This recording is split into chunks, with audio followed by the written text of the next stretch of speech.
In this presentation, I'd like to help you move towards better living. I'm Jackie Ward, and today I have 5 tips for you to help you gain a healthy understanding of some concepts around health.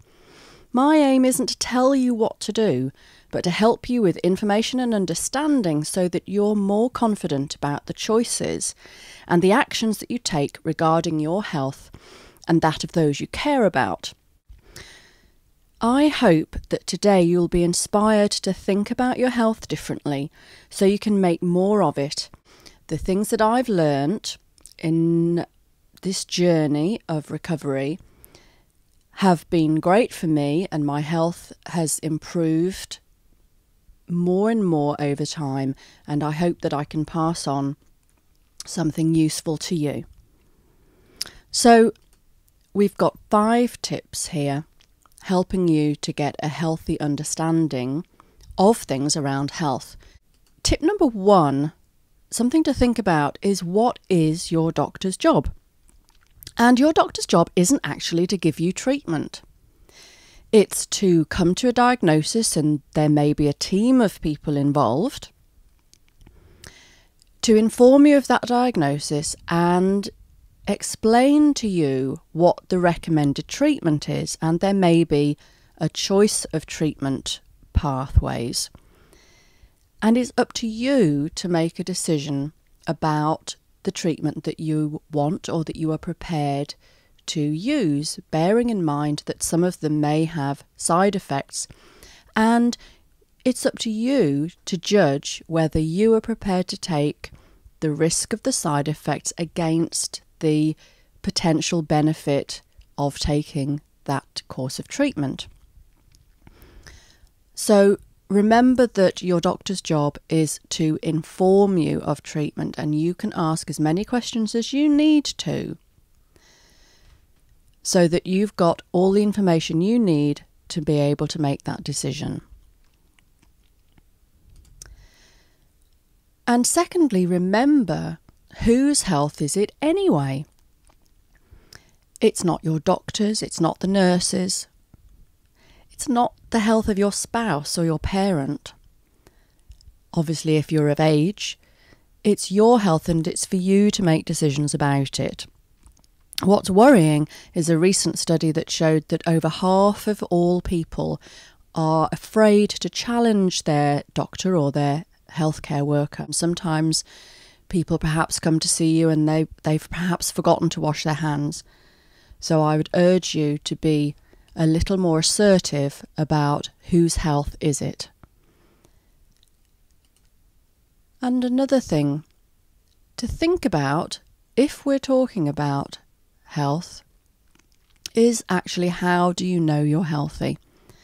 Just because you have the energy to play with the children, or you have energy to go to work or to work out at the gym, you perhaps don't feel ill. Unfortunately, that's not a great indication of the state of your health. And trust me, I know, I thought I was doing all right. I thought I was healthy until, of course, I found the lump that proved to be cancer. Now, I'm doing really well now, and I have done for a long while. But I would have told you that I was fine. I didn't feel ill. And until you have a symptom that is bad enough for you to be able to feel it, you won't know you've got a problem. So health is something that we need to be proactive about, and we need to look after it before we're forced to look after sickness that may follow a symptom that we didn't know was there potentially for a long time. Something that we hear often is you are what you eat.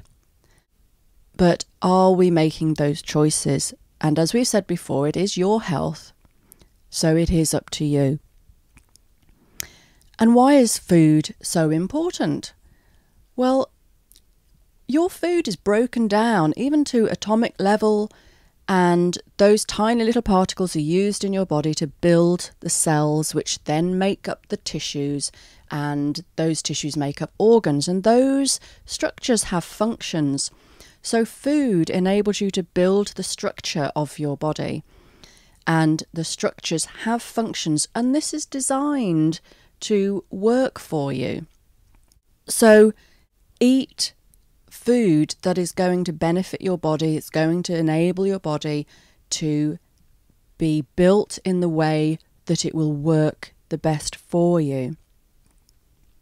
So focus on your health and think about how it's built. And our last tip today, moving on from that structure and function of your body, is to understand the difference between drugs and food. So we've talked about food in that it's used to build your body. But drugs are not required to build a healthy body. I didn't get cancer because of a lack of chemotherapy drugs in my life. Drugs are used to interfere with physiology, whereas food is used for normal physiology. So drugs interfere. And if we think about something like scurvy, you may take a painkiller or an anti-inflammatory to deal with the symptoms of scurvy. But the way to deal with that problem is to look at the cause and give your body the vitamin C that it needs to build connective tissue. So if we look at all of this, we probably know, but we don't stop to think about the fact that doctors and the medical system is not about health. It's about dealing with problems that occur when we lose our health.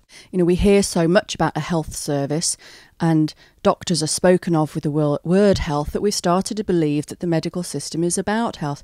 In the UK, we call it the National Health Service. But come on, it's not a health service, and I don't want to be their customer. It's a sickness service. We need to use our common sense and get back to basics. Foods enable normal physiology. Drugs interfere with it. For example, if you came home and found the bathroom flooding, and you wouldn't just get the mops out to mop it up. You turn the taps off. You deal with the cause. Please think about these things when you're thinking about your health and your quality of life. Taking some of this on board and being more assertive about the decisions that you make will make a difference to your quality of life. So if you'd like more information and just common sense tips from somebody that spent years looking at how to look after herself, I've been very well for a long time now, even though I didn't have all the drug treatment.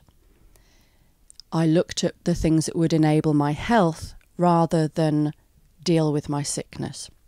So if you think I can help you in any other way, please go to the website at towardsbetterliving.com/health and leave your email address there, and I'll send you more no-nonsense, common sense tips, advice, and more how-tos.